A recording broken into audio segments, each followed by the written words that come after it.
Welcome to Eliot Unitarian Chapel. I'm Karen Gender, and I will be serving as your liturgist this morning, and I am joined by our lead minister, Reverend Krista Taves, who will present the message. This morning, Peter Wilson is here from our pastoral care team, and he is available if you have a personal concern and would like an ear. Welcome to worship this morning. Whether you are here on site or watching from home, we are united as one community. And this morning, our Board of Directors Treasurer, Susan Bell, is going to share an update on our pledge drive.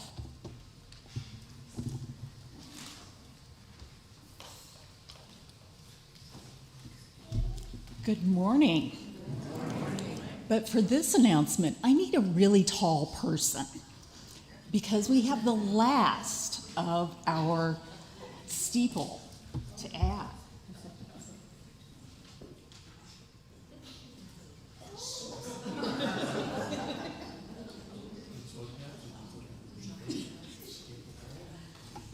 It's so very tiny with 18 pledge units, but it's so very important because I want to announce that we have reached 265 pledging units. That's 5 over. Hold on.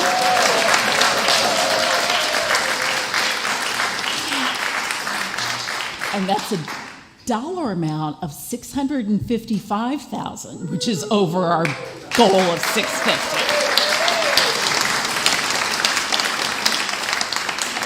So we had a wonderful pledge drive, a wonderful pledge team that made lots of last-minute phone calls, and we were able to do it. And thanks to you, we can now say we blew the roof off the steeple.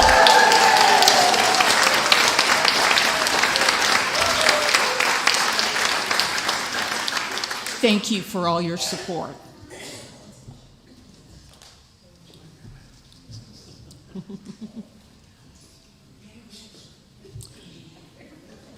Eliot Chapel is a liberal religious community of spiritual seekers.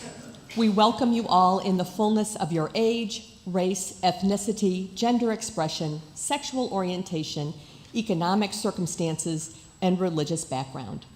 Our faith is lived in creeds, not in creeds, but in deeds.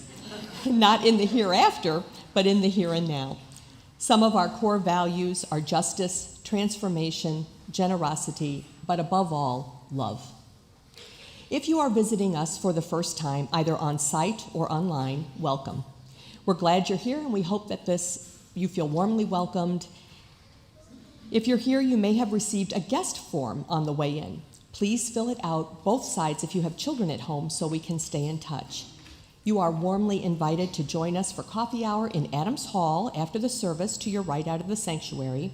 And I want to tell you that Kathy Brunts, there, from the welcome team, is available if you are new and have questions about us. And if you are new or newish, please take a blue cup in the coffee hour and we will be sure to greet you. If you're online, there is a Zoom coffee hour today at 1 p.m. Welcome. A flame within a chalice is a primary symbol of the Unitarian Universalist faith tradition. Many of our congregations kindle a flaming chalice in gatherings and worships and feature the chalice symbol prominently. Today's chalice lighting commemorates Passover, which began before sundown on Monday, April 22nd, and ends after nightfall this Tuesday, April 30th. For holy days on which we recall the old stories, we light the flame. For Passover, which reminds us of the courage and strength of those seeking freedom in the past, we light the flame. For Passover, which reminds us that love is our greatest challenge, we light the flame. For gathering today in this sacred space, we light the flame. For the opportunity to be together as a community, to remember the past, to plan for our future, to be alive in our present. And now I would like to invite you to rise in body or in spirit for our opening hymn, number 104, When Israel Was in Egypt's Land.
Good morning.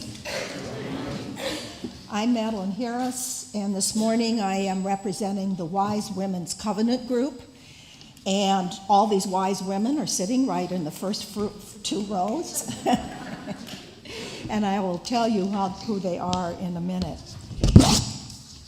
One of the joys of becoming involved in the Eliot community as a choir member, an RE teacher, a member of the Canvas team, or in so many other ways, is that you get to know people on a deeper level than just hi and see you next Sunday. We are the Wise Women Covenant Group, and over the last 6 years, we had the amazing privilege of getting to know Marcy Safian. Marcy died last May at the age of 93, and we miss her deeply. She taught us about orbs and souls and courage and forgiveness, and she taught us how to see beauty. Marcy was an artist, a highly respected member of the St. Louis art community. The year she turned 90, she won first place in the St. Louis Artists Guild juried exhibition. In the next 3 years, as a fully engaged nonagenarian, over 90, I had to look that up this morning, she was accepted in 9 local and regional shows, many of which focused on the pandemic. As Marcy said, the feeling of movement and twisting and turning and still finding connections to form beautiful shapes seems to mimic the complexity of relationships in life and helps me define my own place. We are here today to dedicate 2 works of Marcy's art to Eliot Chapel. The first, Helping Hands, hopefully you've noticed it, especially those that you go into the RE wing, hung at Emerson Chapel for many years, and now, at Marcy's request, hangs above the entrance to Eliot's religious education wing. The second, Gathered Around the Chalice, was part of Marcy's one-woman show at the Al Gadd Hotel a year ago.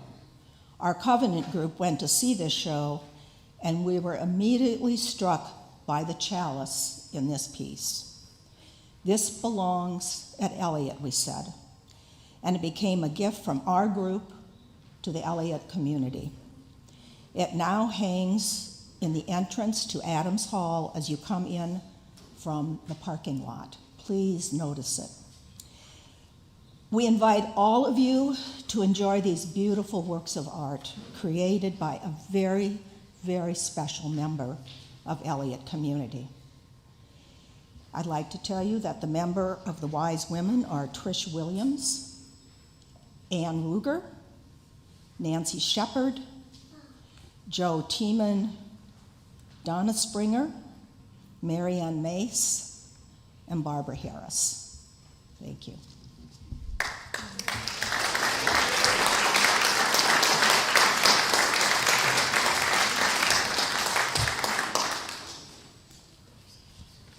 Please join me in reading Eliot's Congregational Covenant with the unison words that are printed in your order of service. As a free congregation, we promise to one another our mutual trust and support. To create beloved community, we promise to be kinder to each other than we have to be, to listen fully to each other with an open mind and heart, to speak responsibly and respectfully, to find ways to improve our church for all members and friends. Good morning. I'd like to invite all the children and the young at heart to please come forward for the time for all ages.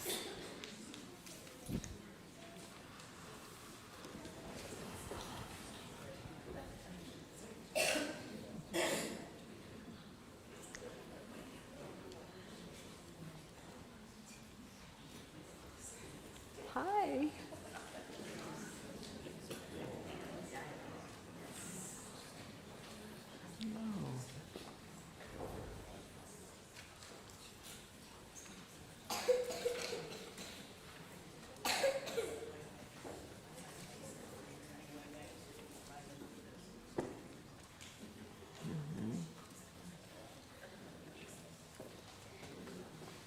All right. I have a question for everyone in the congregation and you. Is there anyone here who celebrated the Passover Seder this week? No. Yes. Yes. Very good. It is a very special time in the Jewish calendar. It is the time of Passover. And Passover celebrates the Jewish people gaining their freedom. According to legend, 3,000 years ago, the Israelites, that was another name for Jewish people, an older ancient name, were held captive in Egypt. And after a long struggle, they were freed and were able to go into the desert. And how that happened is a long, long story for another time. But the important thing to remember is that they gained their freedom and went into the desert a free people. And so Passover celebrates this journey into freedom. And today I'm going to tell you a story about a particular Passover Seder. But before we tell the story, we have to do a few important things.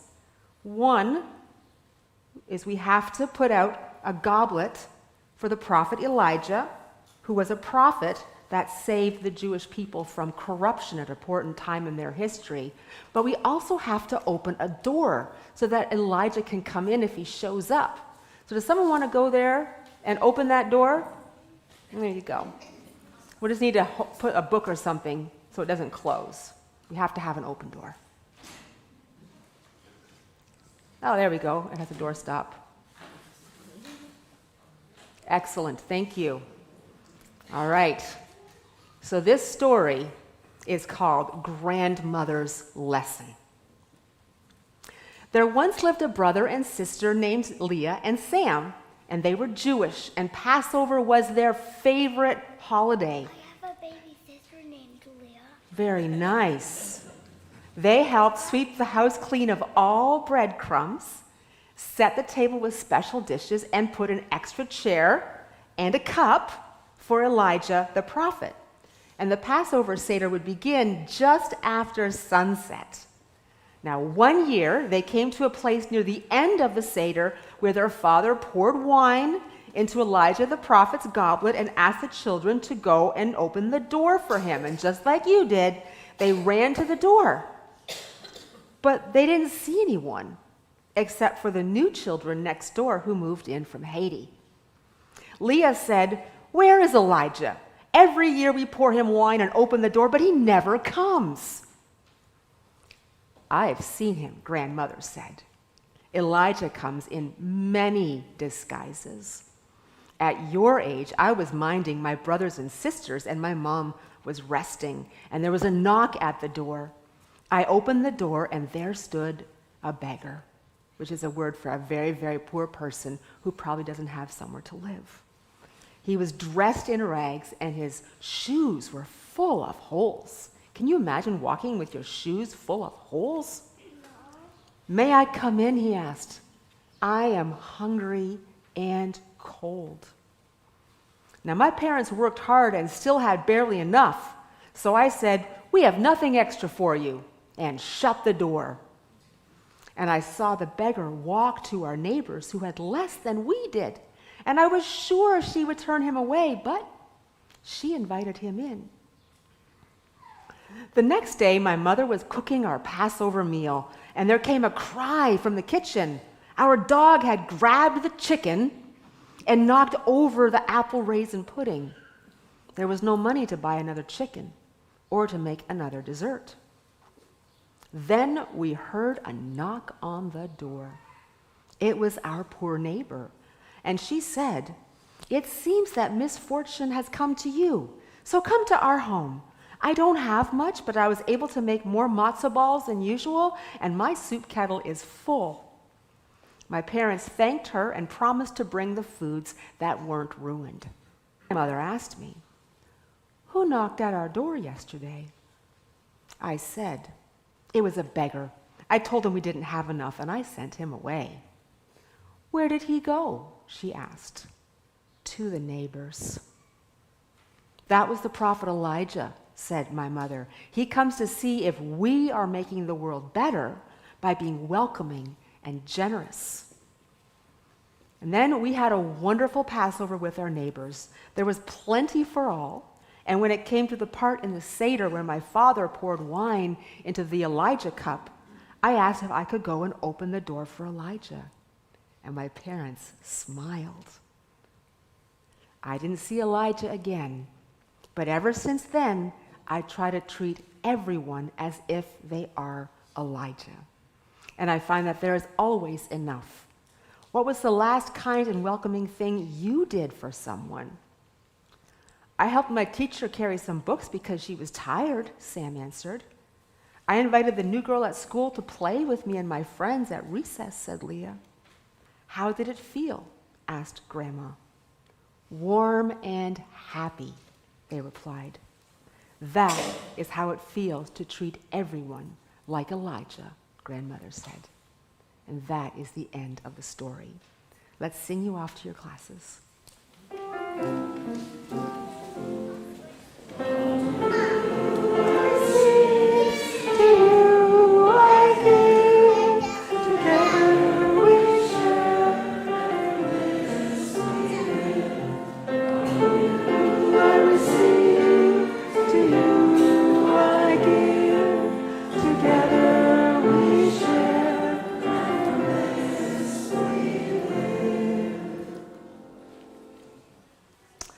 I invite you to join me in the spirit of prayer and meditation as you are willing and able.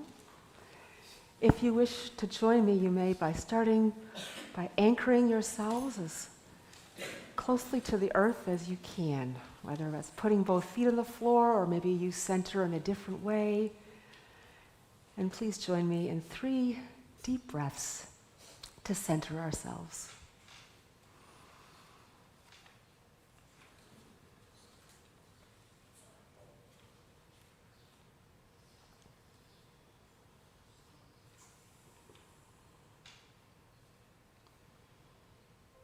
Our prayer is written by Austin Fleming. Spirit of all that lives, that some call God, turn our faces to look for your presence. Turn our faces in any and every direction from which you draw near to us.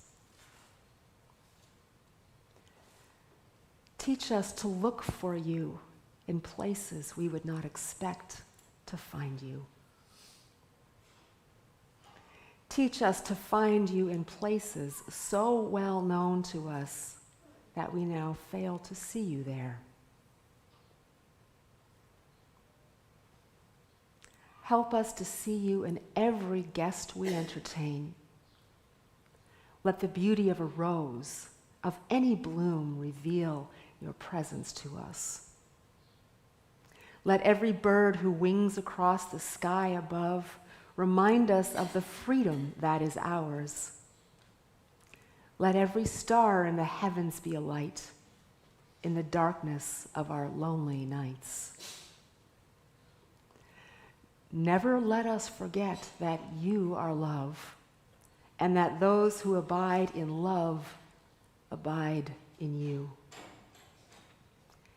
Teach us to look east, sweet mystery, and north and south and west, that we might find you in every place we look, including within ourselves. Let us enter into time of silence for the prayers of our hearts.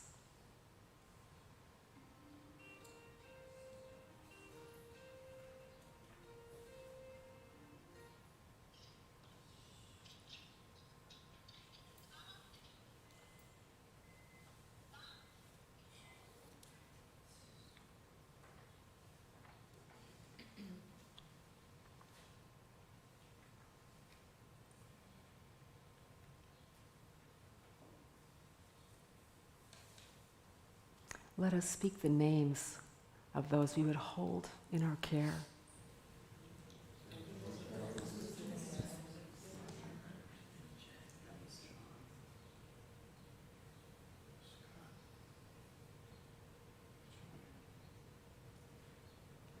Spirit of life, never let us forget that you are love, and that we who abide in love abide in you. Amen and blessed be.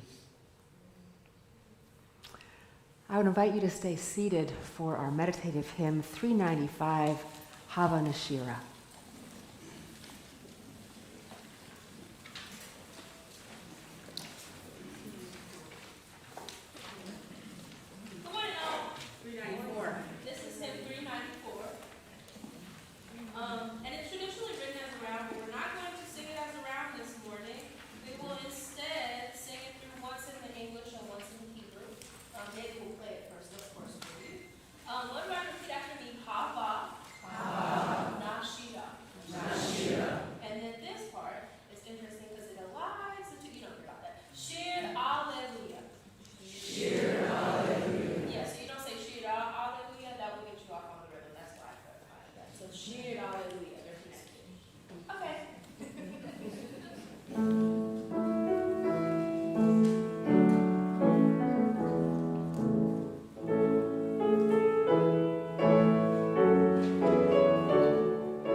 Every month, Eliot Chapel shares our offertory collection with another group that shares our values by serving the community. This month, the collection will be shared with Earth Dance. Earth Dance is a teaching farm sharing the craft and science of organic farming with people from all walks of life. Earth Dance advances food justice by training organic farmers and gardeners of all ages, providing connection to healthy food and the land, and cultivating vibrant community. They operate a 14-acre farm in Ferguson, and it serves as a model of sustainable food production. The offering will now be taken. May we be a generous people.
Please join me for the dedication of the offering with the unison words that are printed in your order of service. To the work of the church, which is created as a love and action, we dedicate our lives and these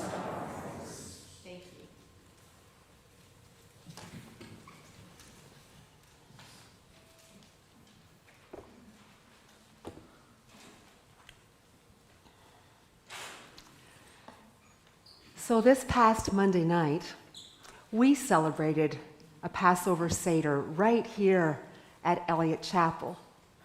And it's the first Passover Seder since before the pandemic. So it's another sign that we are in a time of renewal. And it was a truly wonderful evening. We sat in a circle of tables in Adams Hall. The stories were told, the songs were sung, the prayers were spoken, the rituals observed, and the food. Oh, the food was wonderful. And there was such a good feeling in the room, restored to this tradition to our chapel's life. But what made eating so special were the conversations that we had as we sat together, that to a depth none of us was expecting. The war between Israel and Gaza weighing on all of us, and it came into our space. How could it not? And those present shared their worries about the leadership in Israel, our despair about the plight of the Palestinian people, grief for those who lost their lives on October 7th, and a deep care for the hostages who have been in captivity now for more than 200 days, and their families who still wait to know if they are actually still alive. And we all expressed a yearning for a permanent ceasefire that could lead the way to a two-state solution. And that was just the beginning. Stories were shared about what it was like growing up Jewish in America, about the anti-Semitism that those who were Jewish around the table had experienced. You expressed your worries about the rise of white Christian nationalism and how you found safety as a Jewish person here at Eliot Unitarian Chapel, where we intentionally create a community where you can be fully Jewish and fully Unitarian Universalist, living each through the lens of the other.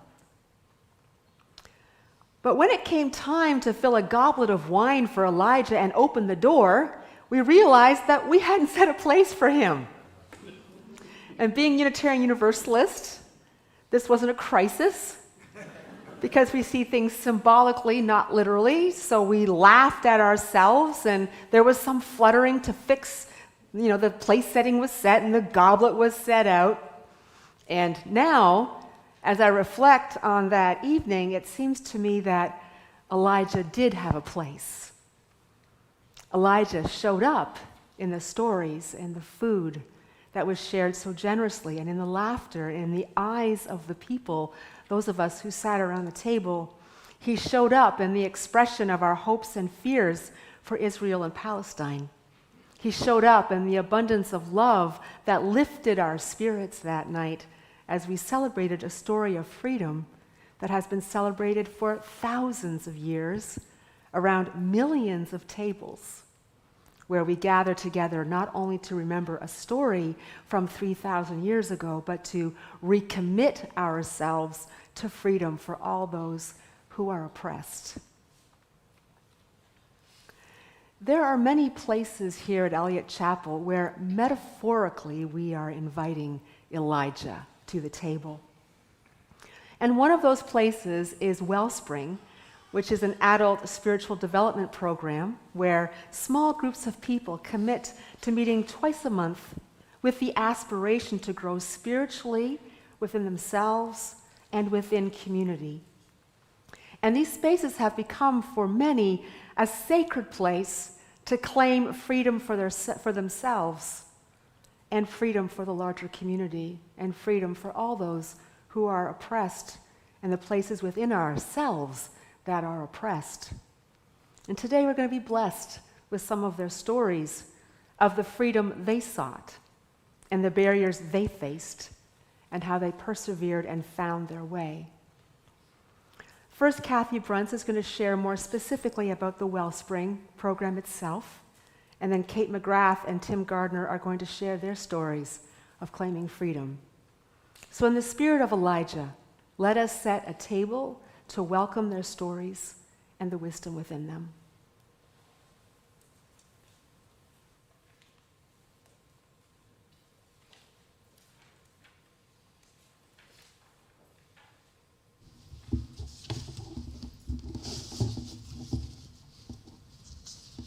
Good morning. I'm Kathy Brunts. and I am participating in a Wellspring group this year. The group started in September and will finish in June, and that's a pretty typical pattern for this group.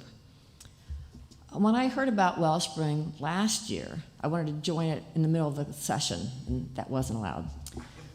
But the time was really good for me because I was looking for a type of small group ministry. In the past, I participated in a covenant group, and we still are friends and we get together. I thoroughly enjoyed that, and I got a lot out of it. I also want to learn more about the Unitarian Universalist faith tradition. In the past, Reverend Krista has done adult education on Zoom, providing lots of information and breaking us into small groups and allowing us to discuss that. So Wellspring seemed like it would bring both of these together and on steroids. So I signed up. Wellspring is a highly structured program with immense resources. The groups meet twice a month. Our group met on Zoom, another group met in person. And I actually chose a Zoom group simply because it fit my schedule. The other one conflicted with one of my other activities. Before each meeting, we receive an email with writings, audio clips from people in the Unitarian Universalist community. And it was our responsibility to take time to read through some of them, and sometimes there were extras if you wanted to go more in depth on one topic than another. There were books, whole books that were recommended. We also agreed that you did what you could. I'm retired, so I did my homework, but for some of the working people, it's hard to get all that in, along with other responsibilities. But we all agreed to show up. Then we would be given questions to consider, to think about before we showed up. And if you've been in a covenant group, it's very different. Covenant group, you're there, you're present, and everything happens within those hour and a half, 2 hours. This was a couple hours or more of preparation, of thought, and then you would meet for a couple more hours. So who participates in Wellspring? Yeah, raise your hand if you participated in Wellspring this year or last year. Our group was very diverse, or is very diverse. Some of us live alone. Some of us live with a spouse or a child or a new partner. Some have cats, dogs, grandchildren. I don't have any cats, dogs, or grandchildren. But I could see the joy and love that other people experienced while they shared stories, and the cat would walk in front of the video camera. So over the past 8 months, I've done a lot of reading, listened to audio clips, but mostly I tried to listen very deeply to the other people in my group. I reflected on these sources of information and inspiration. I tried to listen deeply and absorb the verbal and nonverbal wisdom that was sent my way. At the end of each session, we were challenged to think how we would take what we experienced in that session into our lives. And I think this is the real beauty. I think the term was, and now what, or so what, or what's next. So you think, you learn, but then you do. Another part of Wellspring is the development of a daily spiritual practice. There's actually a book at the beginning. You can get ideas for spiritual practices. Some people had a spiritual leader, and they were connected with people through Wellspring. Each of us chose our practice, and then we presented them one by one, each in different sessions, to one another. We encouraged each other to participate, to do our daily practice. And sometimes that's hard. And I'm kind of a believer that you do the best you can. So 7 days a week, no, but most days of the week. And if anyone is curious afterwards, if you want to ask what I did for my daily practice, I'll be glad to share that. After participating in Wellspring, I have a stronger, deeper sense of my own beliefs and why I believe them. I feel my spirituality informs my daily life in a more meaningful way. And I will end with a quote slightly edited from one of our members of our group.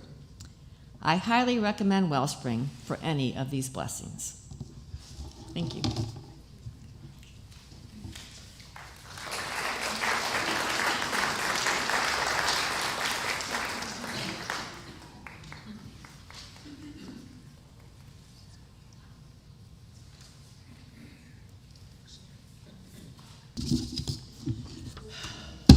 My name is Kate Magrath. There is no C anywhere in my name. My early years were spent at a house of worship chosen by my parents. Chosen is not quite true, since the parish itself dictated the choice of church building. I was given long lists of questions about my religion, with pat answers to be recited verbatim, and that was R.E. There was no explanation aside from those answers, no testing their veracity. This was to be my religion, passed on to me by my parents, who got it from their parents, and so on and so on. All I could do was sit still and shut up about what I thought. Naturally, I got away from this as soon as I could. I lived quite a few years in the beautiful mountains of western North Carolina, amid the awesomeness of the natural world. I use the term awesomeness because each day brought a new opportunity to marvel at the way everything just worked. I was working with little children. That was my day job. And in the evenings, there was a group of musicians. We would get together and sing and play. And I was in hog heaven. Flash forward 20 years. I found myself in a new part of the country with a child who agreed to try Boy Scouts, and they required church membership.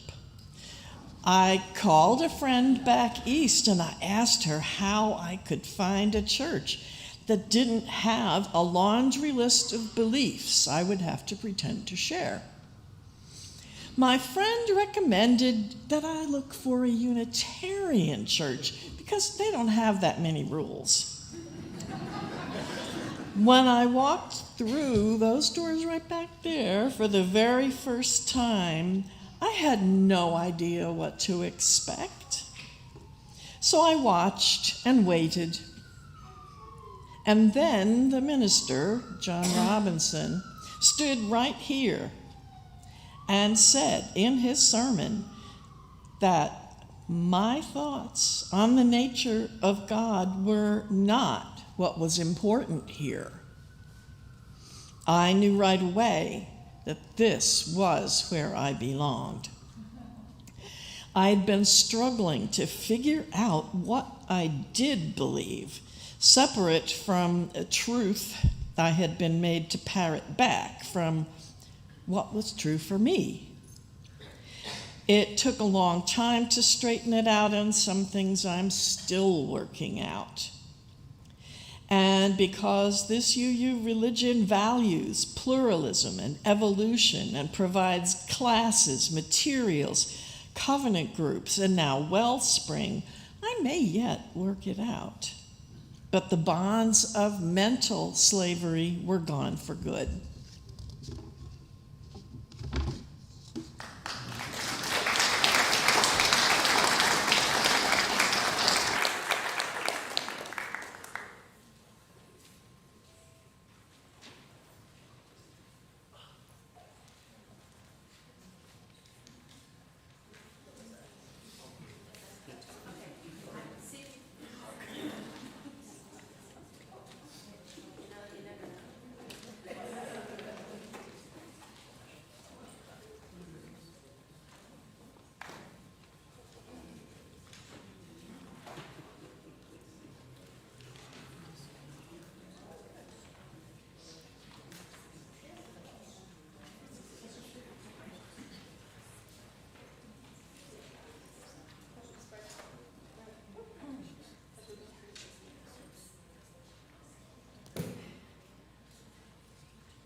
Reverend Krista has raised this question. What personal freedom have I been striving to achieve, and what have been the barriers in my way? Every time I take the Harvard Implicit Association test correctly, without pausing ever so slightly so to influence the results, every time I take the test correctly, I show a moderate, not slight, but moderate preference for European Americans. White people, damn. I have an implicit bias against black people, especially black men, and from this bias, I'm striving to be free. But I can learn from this knowledge that I am biased and be ever vigilant in my work. Let me identify 2 steps I've taken.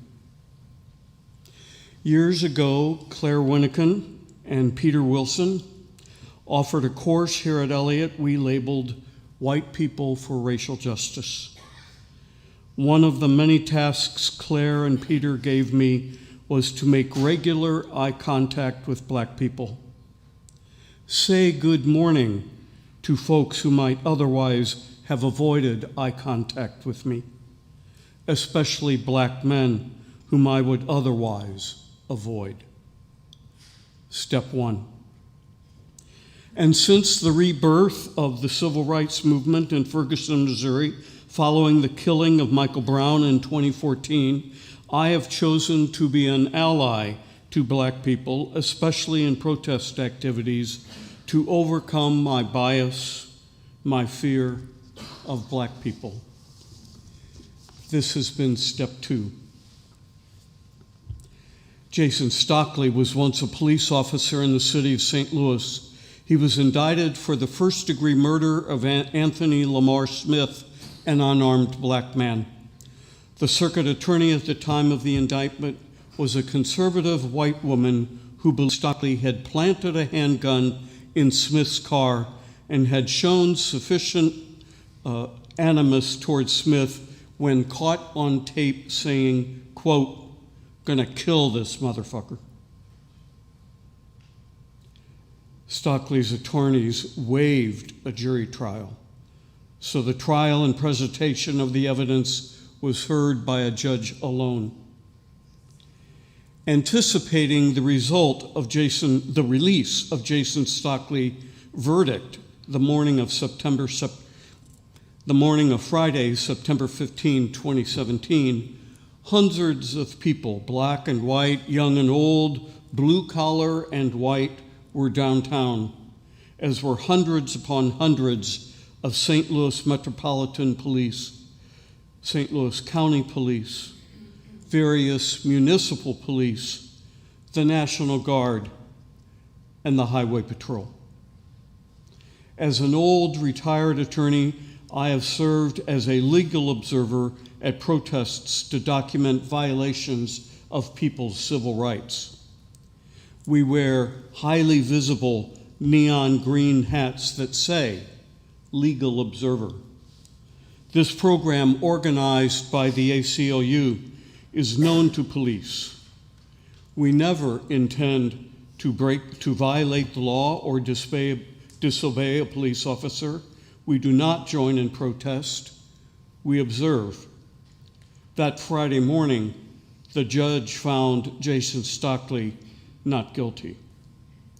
That Friday night, I served as a legal observer in the Central West End as protests swirled around the area.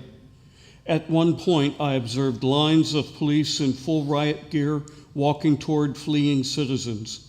No audible orders to disperse, no declaration of an unlawful assembly, no warning about the pending use of chemical weapons. Police stopped at a gated street where they stood for approximately 15 minutes, the air filled with tear gas. Sometimes serving as an ally can be difficult, even fearful. I was between the police line and protesters now hundreds of feet behind me while wearing my highly visible legal observer hat. I observed no illegal activity except perhaps trespassing while standing on neighborhood lawns. As a legal observer, I wanted to retrieve a spent tear gas canister for documentation purposes.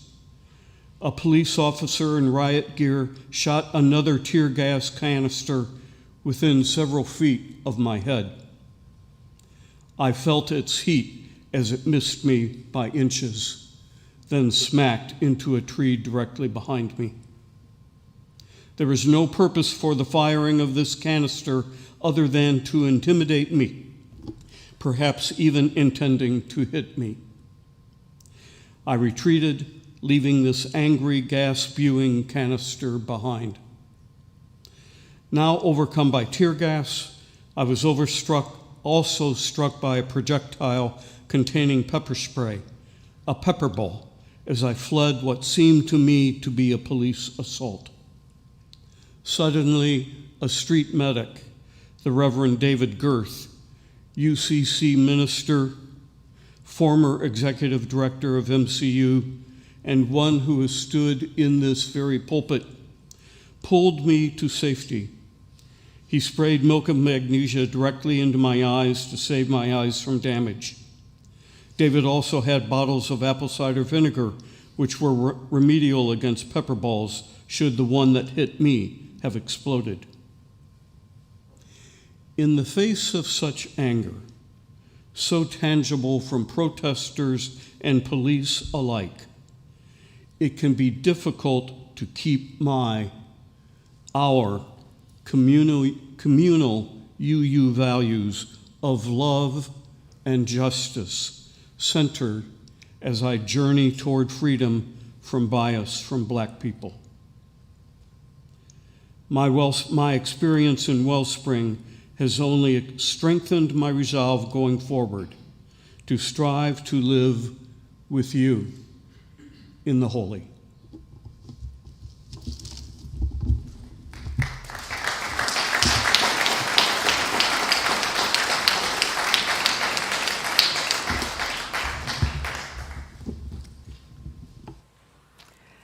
Do you see how many places we can find Elijah? Elijah is found in the relationships and the stories and the sharings, as they are for Kathy Brunts, who has now come closer to her own inner spirituality. Elijah showed up when Kate walked in these doors for the first time to a warm welcome. And Elijah showed up in many ways for Tim, in his own conscience, wanting to overcome an implicit bias, and also when he was cared for by that minister after he had been tear gassed and pepper sprayed. Elijah shows up all over the place. And we need to ask where Elijah is showing up for us.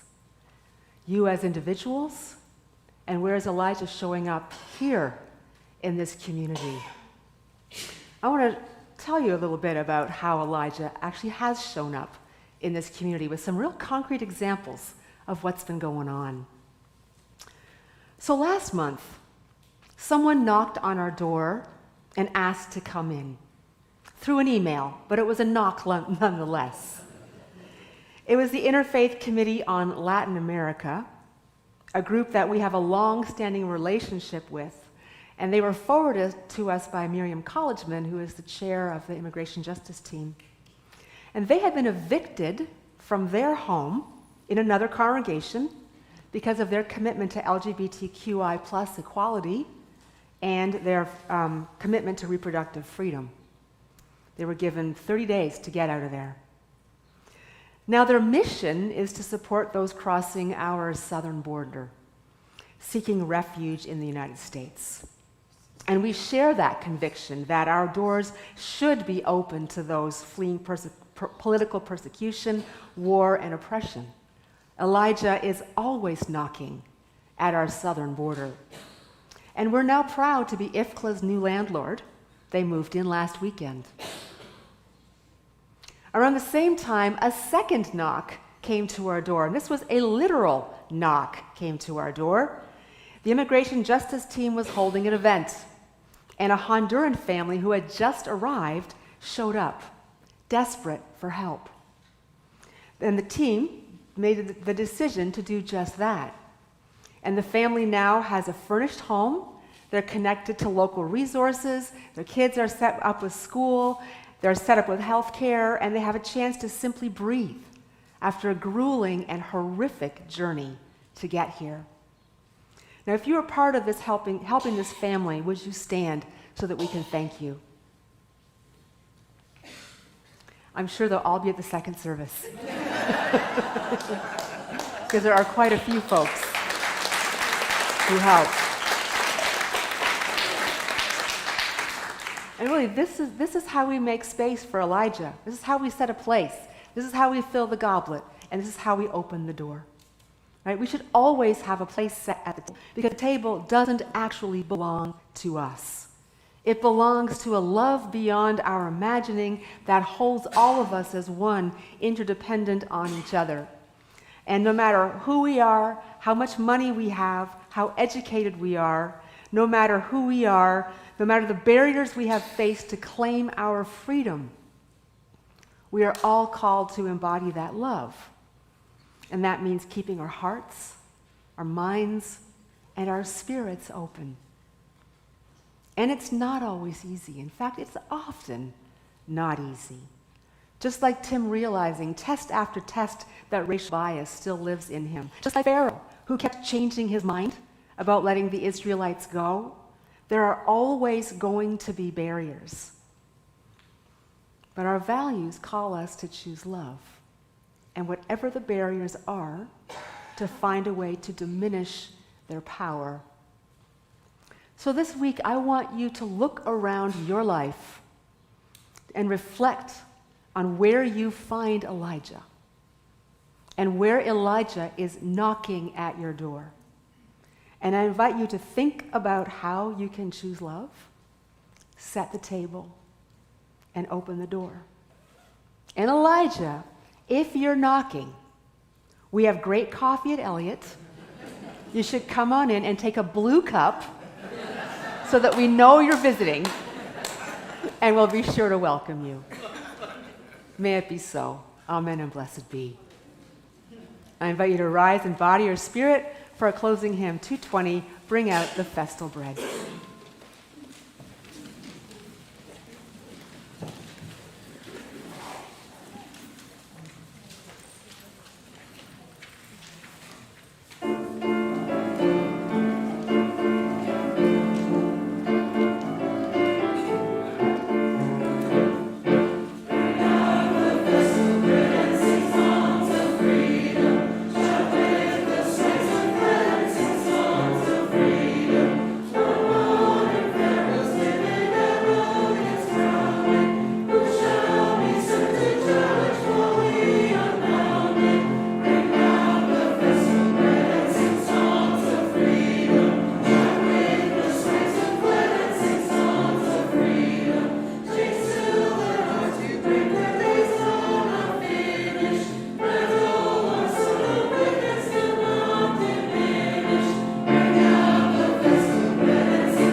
I invite you to join with me and let us speak our chalice extinguishing words together.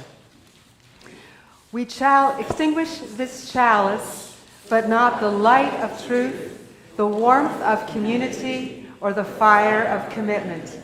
These we carry in our hearts until we are together again. And we have one final musical gift. Please be seated.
Thank you so much for being here. Your presence is always a blessing.